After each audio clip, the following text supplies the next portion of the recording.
We continue our live team coverage with CBS 17's Maggie Newland. Yeah, Maggie had the chance to talk with a stable owner who brought a pair of horses out to the western part of the state to help out. This is a really cool story, Maggie.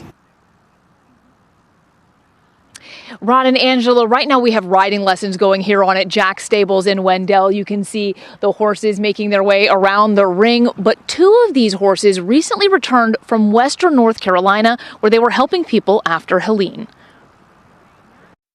Horses Kitty and Buck are back on solid ground after navigating ruined roads and dangerous terrain in the storm-damaged North Carolina mountains. They're very sure-footed animals. When Hannah Stutz, who owns Jack's Stables in Wendell, arrived in western North Carolina with the horses, the devastation was difficult to even comprehend. You would drive by the riverbanks and you would see foundations of houses, and that's it. Then their houses would be miles down the river in pieces, and it's heartbreaking. It really is. Washed out roads and downed power lines made it almost impossible for vehicles to get to people needing help. That's where these horses come in. An ATV is going to have a hard time jumping over a tree and ducking under a power line. The horse's role in that was really just to go in and find a way, make your own path through the woods if you needed to, and get up to these people, check on them, see if they're okay, do they need anything. The horses made it up the mountains. Saddlebags here, you can tie them to the saddle with these strings. We'd shove these full of medical supplies, water, food, whatever we could take.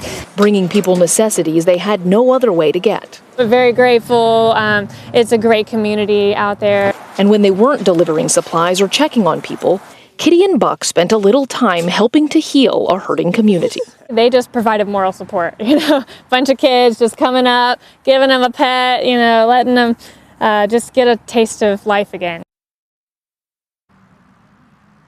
And Hannah says most areas are now accessible by ATVs, so the horses will be staying here in Wendell. But she is right now on the road heading back to western North Carolina. She says people still are in dire need there of supplies and recovery, and she is helping with organizations that are working in the mountains. We're live in Wendell. Maggie Newland, CBS 17 News.